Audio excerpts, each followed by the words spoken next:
Hey guys, what's up? Welcome to Ute Dash. Sorry for the delay, a little bit of technical difficulties today. I'm your host, Sammy Mora, and today I am joined by Cole Bagley, my co-host. Cole, how you doing today? Well, I'm having to look up some coping mechanisms for the unfortunate Utah Jazz performance last night, but I'm doing okay. We're getting there.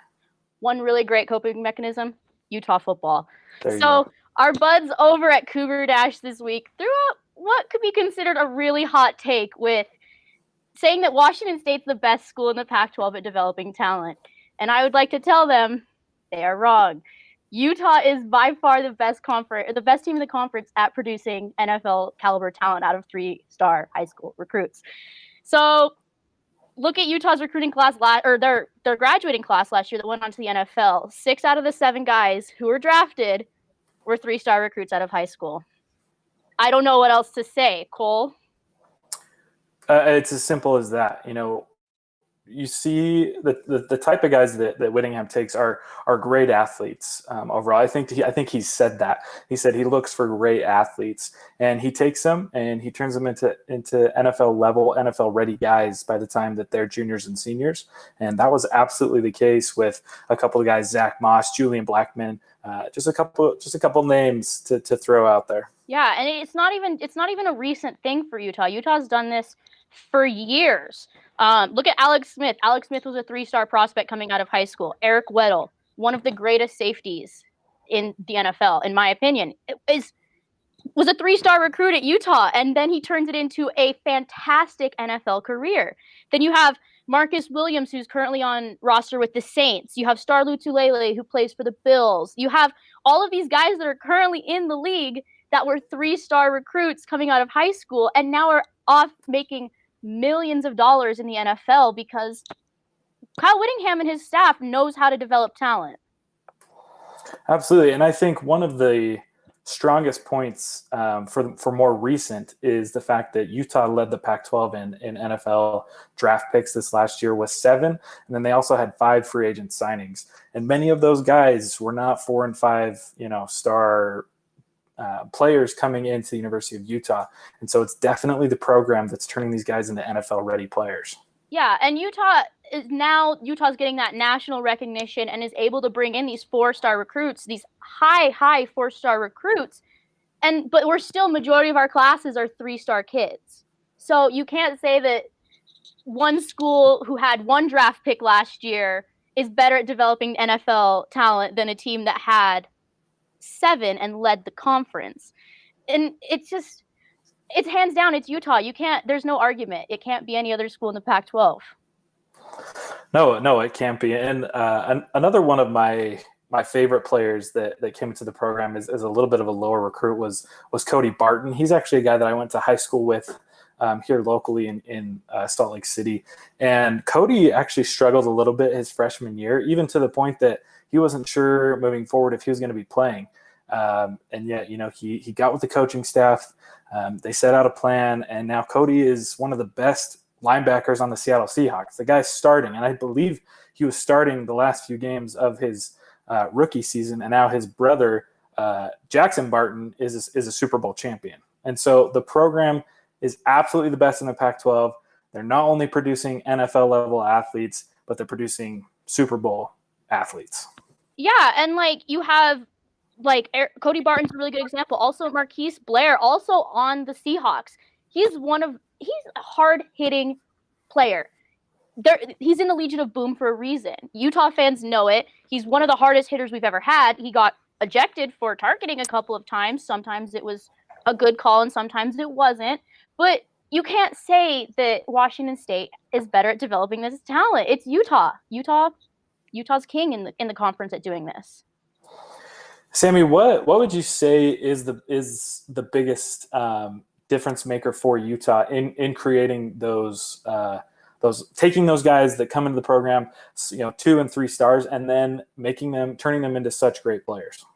Honestly, it's just coaching. You have a very, very, very, very, very good coaching staff at Utah. You have Kyle Whittingham, who is fantastic. You have Sharif Shaw as your secondary coach, your corners coach. He's fantastic. You have Morgan Scalley as your safeties. You got Colton Swan. You have these guys, and a lot of these names are not big name coaches. It's not like Utah's trying to get a flashy hire. They're not trying to do that in the coaching world. That's just like how they are with recruiting. They're not trying to get the flashy recruits. They're trying to get kids who fit in to the system and to buy into the process that Utah has. That process is getting those 3-star kids, those kids that don't get as many looks as other kids, and they see something and then they bring them into the program. And a lot of these schools also, if Utah offers a kid, other schools are going to follow because they know that Utah is good at developing talent. And Utah's, it's not an argument to me. It's not a debate. It's Utah. Oh, Sammy, I'm completely with you, and it's one of my favorite things about the University of Utah football program is, we're not seen as one of the top schools in the nation, and I don't think very many people would see us as one of the top schools that aren't really very familiar with the Pac-12. They might not see us as one of the top schools in the Pac-12, but we legitimately are. We take these guys that are no names, a lot of them local kids, but as we know, Kyle loves to go down to Texas. He loves to go out to Florida. He loves to go out to California, and he doesn't get the top guys, but he gets the guys that have heart. He gets the guys that that are going to grind, that are going to work really, really hard, and they get to that next level. And I think Zach Moss is one of those guys for me because you look at him. And he's not that big of a guy. I mean, he is now. He's been in an NFL camp for a little while, and looking at some recent videos and photographs, he's definitely put some muscle on. But he was small, but he's been compared to Marshawn Lynch. Marshawn Lynch, one of the all-time greatest running backs. And Sammy, correct me if I'm wrong, but I believe Zach Moss was a 3-star recruit coming in. Yeah, 3-star. Mm-hmm. So a 3-star guy who is now being watched by a lot of NFL analytics guys and could potentially have a breakout season. Yeah, my biggest one that I like to bring up is Julian Blackman. If you go onto his 24/7 profile, he had 4 offers coming out of high school. He had Utah, he had Idaho, he had Southern Utah, and he had Weber State. And now look at him. He got drafted by the Indianapolis Colts. He's going to play in the league, and he's going to make an impact on that Colts team. Utah will take chances on these kids that other schools aren't willing to take. And now it's getting to the point where you see a Utah offer, and then 3 days later you're going to see a lot more P5 offers start rolling in. But Utah's the best at doing this, and time and time again, Utah can take a team of 3-star recruits and take them to the Pac-12 championship game back-to-back years. That's fantastic. That's a compliment to the coaching staff. That's a compliment to these guys. These coaches and these recruiters are going in and identifying this talent and being able to pull it out and put it into Utah's system. And it's just proving that Utah's the king at this. Well, Sammy, I think you've hit it right on the head, and I couldn't agree more with you. And I hope Washington State is listening. And I also want them to know that Cougars are the worst. No matter what school they are the mascot for here in Utah and out of state. But anyway, Sammy, we've mentioned a couple of NFL names, some recent selections in the latest draft. Let's dive into grading these guys that have recently come out of the University of Utah. Yeah, for sure. So as we all know, we had a lot of draft picks this year, and we had a lot of success with those. So, Cole, we're gonna play a fun little game. We're gonna play Steal, Solid, or Cut. So we're just gonna run down the list of these guys that Utah had drafted this year. So obviously, Jalen Johnson for the two of us, obviously hands down, that's a steal. He's projected to be a starter for the Chicago Bears this year. That's huge for him. That's huge for the Bears. That's huge for the program. Steal, hands down. Oh, for sure. An absolute steal. He was the highest graded rookie corner by the Pro Football Focus. They're just a professional football analytic group with over 260,000 followers on their social media accounts. Jalen had a fantastic senior season, 36 tackles, 11 broken passes, 2 interceptions, and a pick 6, which earned him the second team All-American honors from the Walter Camp, the AP, Sports Illustrated. We could go on and on and on about how special this guy is. And I think at the 50th pick by the Chicago Bears, I think they've got themselves a steal. Huge steal. Keeping on in that secondary, we're going to go back to Julian Blackmon. Again, a steal for the Colts. Even though he was just taken off of the injured reserve list, the non-football injury list, he is looking good. He's looking good for the Colts. His ACL tear is looking like he's getting back up to that where he was at prior to his injury. That's another steal. You're getting a guy in the safety position that's just killer. He's so good. I love him. Oh, I love Julian. I think he is probably my favorite defensive player for the Utes for this last season. And the reason is he seems to always be in the right place. He had 2 forced fumbles, 4 broken passes, 4 interceptions last season, and a pick 6 against BYU. This guy is always where he needs to be. And even more impressive to me is he had 60 tackles, and I believe 40 of those were solo tackles. So he's taking these guys down by himself.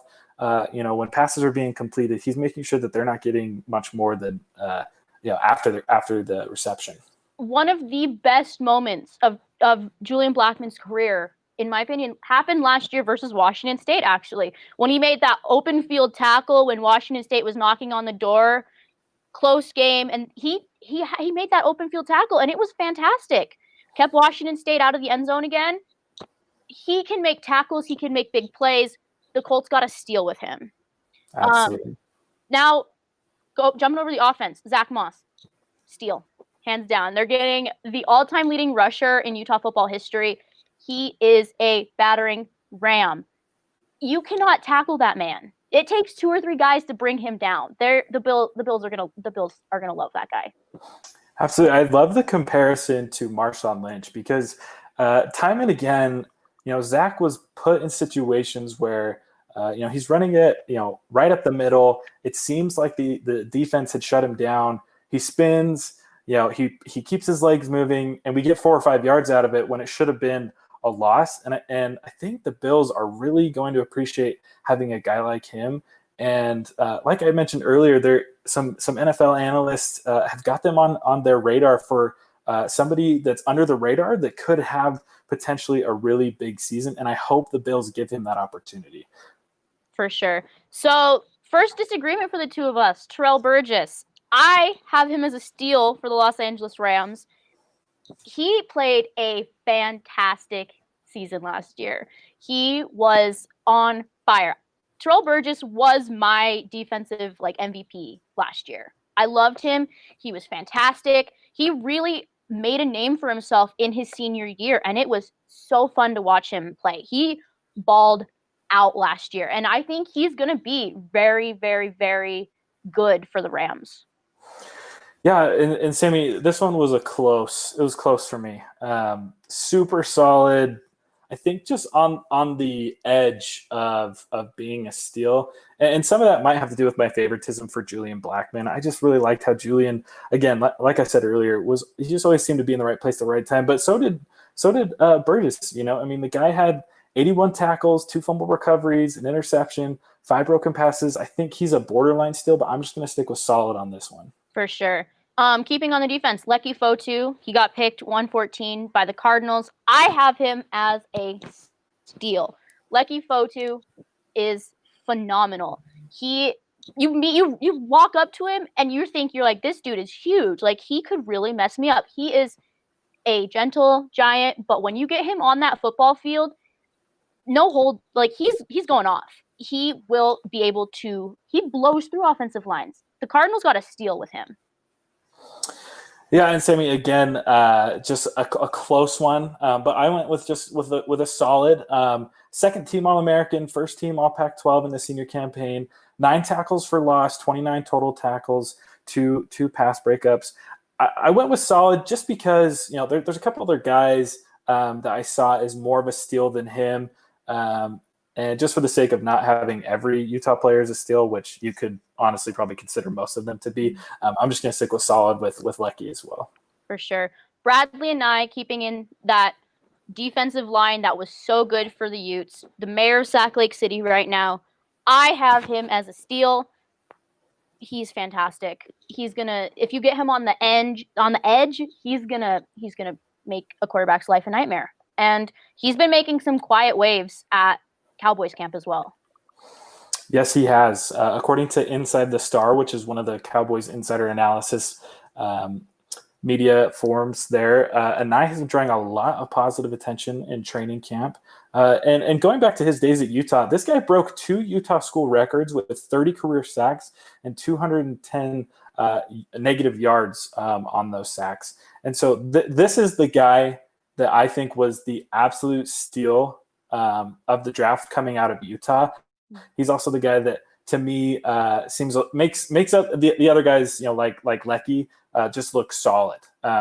Bradley and I was surprised that he dropped as far as he did, because he's an absolute beast. He's a monster. He's always where he needs to be. He had 13 sacks in his senior season, 14 tackles for loss, and he did force just 1 fumble. But Bradley and I, you found a good place in Dallas. For sure. Tyler Huntley. This is we have 2 vastly different opinions about him. I think he is a steal for the Ravens. He plays very similar to Lamar Jackson in the way that he can get out of that pocket and he can get the ball down the field. He is a steal for them. He's going to be, in my opinion, if he's not QB2, I think the Ravens have made a mistake. So, Sammy, you got to forgive me for my analysis of him. I like Tyler. I think he was great for Utah. Pac-12 all-conference first team. He was a finalist for the Johnny Golden Arm Award, the Manning Award, and I think kind of had a little bit of he was pushing for the Heisman. But here's my issues with Tyler. I think to be a great quarterback in the NFL, to be a starter in the NFL, I think you have to be a better passer. Now, not to say he's a bad passer, but just to give you a little bit of comparison, looking at Joe Burrow. Now, this is the first pick, right? So it's a little bit. The numbers aren't going to be there for Tyler, but Joe Burrow's comparison, his senior year, 60 passing touchdowns, over 5,000 yards, 76.3 completion rate. On 402 of 527 attempts, and comparing that to Tyler, who only had 19 touchdowns, barely cracked 3,000 yards, and then a good completion rate, but only on 301 attempts, 73% on 301 attempts. And I think that's just because obviously you had Zach Moss in the backfield, but I don't think that Tyler is at that kind of a level that NFL quarterbacks need to be. Now, with that being said, I did have Tyler as a cut, but I think he's in the best possible place for him to be, learning behind Lamar Jackson, who was also very versatile and who wasn't the best passer in his college days. I think was much better than Tyler, but he can learn. Is on the edge of cut to solid. It just depends on his work ethic for me. Tyler Huntley ended the season as the 2nd most accurate passer in the country. All right, so we're going to jump over to John Penisini. Penisini got picked up by the Lions. I have him as a solid pick. I don't think he's a starter at the Lions, but I think he would be a really good 2nd-string guy for that team. He had 2 forced fumbles last year. He knows how to get into that offensive line, or even with the running back, and just poke that ball out. He's a solid pick for the Lions on that one. Yeah, I'm just not as convinced with John here. 38 tackles his senior year, 2 sacks. The 2 forced fumbles is definitely something to look at. But I don't see it with him. Like you said, maybe, a backup or a 3rd string. I don't know. It's tough for me.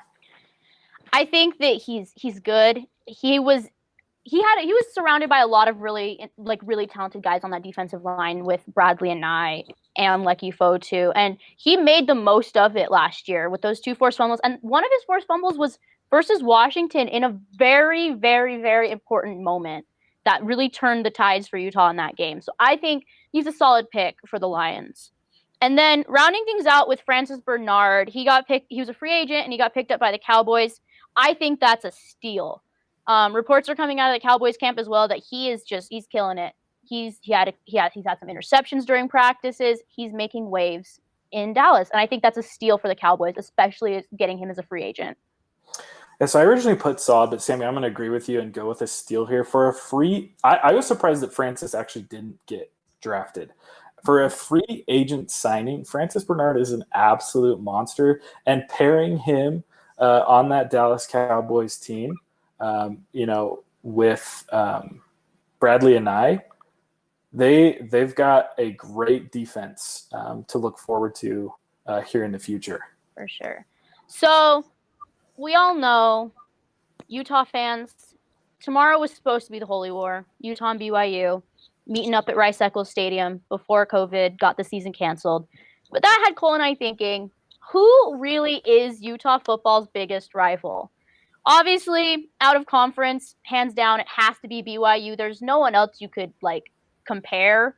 But who is the in-conference rival for Utah? There's a lot of options and a lot of ways you could go with this one. Yeah, absolutely. So BYU, definitely the out of conference. No question. Even though Utah dominates that rivalry, in the 100 meetings, Utah leads the series 62 wins to BYU's 32. It still is such a great matchup because they're, historically, it's the two best programs in the state of Utah. Close proximity. There's that religion factor. Both schools having a high population of LDS students. Both schools started by members of the Latter-day Saint faith. And there's also something else for me that really makes a rivalry a rivalry. And so I met this guy, this BYU football player, a few months ago. He is from California, but he played in the late 90s, early 2000s.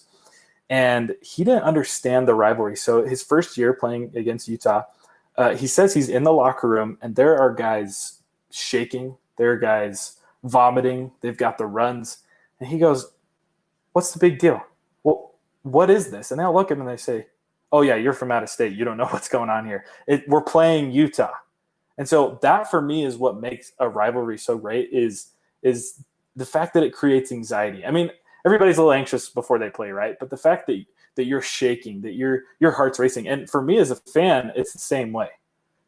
So that for me is why BYU is the out of conference rival for Utah. Yeah, and also you got to factor in the fans. The fans are intense with this game. There's smack talk, which you get in every rivalry, but sometimes the smack talk between BYU and Utah fans can get really intense. There's so many superstitions both teams follow. BYU, they have to saran wrap their cougar statue that's on campus because they're always afraid that it's going to get vandalized. Utah fans, you don't wear navy blue or any shade of blue the week of the game. There's so many superstitions. And some of my favorite memories as a Utah football fan have been from that Holy War game. They're so iconic. And also there's no one that Utah plays consistently every single year that you could consider a rival out of conference. It has to be BYU. But that brings up the question is, in the Pac-12, who's the rival? Because, Cole, you and I both agree it's not Colorado. Proximity in this case doesn't make a rival. Rumble in the Rockies is it's not a rivalry in my opinion. Sorry, Jason. But it's not it's Arizona State for me. Arizona State is Utah's biggest in-conference rival. Those games are chippy. Those games are always tight. They're close. Arizona State fans and Utah fans, they go at it on Twitter also before the games. There's no way that it's not Arizona State. The Utes struggle against the Sun Devils big time. Mm-hmm. And the rivalry for the conference for the U has got to be USC. 18 total meetings. It is a 2-1 for USC, 12 wins to Utah's 6. But despite that, this is one of the games that the Utah fan base really gets up for.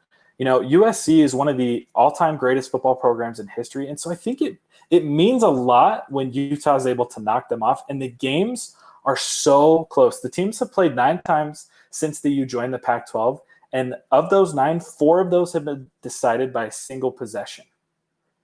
And I think that's really what creates that rivalry is, the blood is pumping, hearts racing, and it's everybody, the players, the coaches, the fans. And it comes down to the last play of the game, like Utah a couple years ago, I believe it was 2016, where they won on that last pass of the game. They were down like 21-7. They come back and win 28-27. It's the last pass of the game, last play of the game, and they win. And everybody goes nuts because, oh my gosh, we just beat USC. Yeah, and I get that, and I understand that you could say that Arizona State's not a rival just because Arizona State has had Utah's number in years past and in seasons past. But also, there's just so much tension between these two fan bases. Also, you think about it on like the recruiting side of it, Utah and Arizona State consistently go after the same kids. Utah and USC go after the same kids as well, but sometimes if Utah loses a recruit to USC, it's still a big deal, but it's not as big of a deal as if Utah loses a recruit to Arizona State. Arizona State has to be Utah's in-conference rival. I remember the last 2 years. So when we went down to Tempe in 2018, they went to all white uniforms, the white helmets, the white jerseys, the white pants, and they said, "Oh, we're gonna go icy in the desert." And even though we lost, it was a pretty fire uniform combo. But the next year, when Arizona State came to Utah, they were like, "Oh, we're gonna do the same thing. We're gonna go icy for the mountains." And then they got destroyed, and everyone was poning them on Twitter because they thought they were gonna do icy in Utah, where it snows, and they don't have snow in Arizona. So I understand where you're coming from with USC, it being a lot. It's more back and forth than the Utah-Arizona State game. And even though I personally circle both games on my calendar, I always get more nervous when Utah plays Arizona State than when Utah plays USC. Well, I think you have to look at it from the opposing side. I don't know that ASU hates Utah as much as USC hates Utah. And I think it's because ASU just hates Arizona a whole lot more than they hate the University of Utah. To me, I think that ASU sees Utah as, definitely a game that they circle. It's a battle, but I think USC looks at Utah, and I think we're kind of becoming. I think we're creating that reputation of the team that they themselves would expect to beat a lot. But the tides have started to change. The last couple of meetings, I think out of the last six to seven meetings, it's pretty even. It's Utah with 3 wins, USC with 4, I believe. So I think the dominance by ASU over Utah is what breaks it for me as far as being the rival. But the fact that Utah started to really pick it up against USC and to split these games back and forth over the last few meetings, to me, USC is that greatest rival for Utah.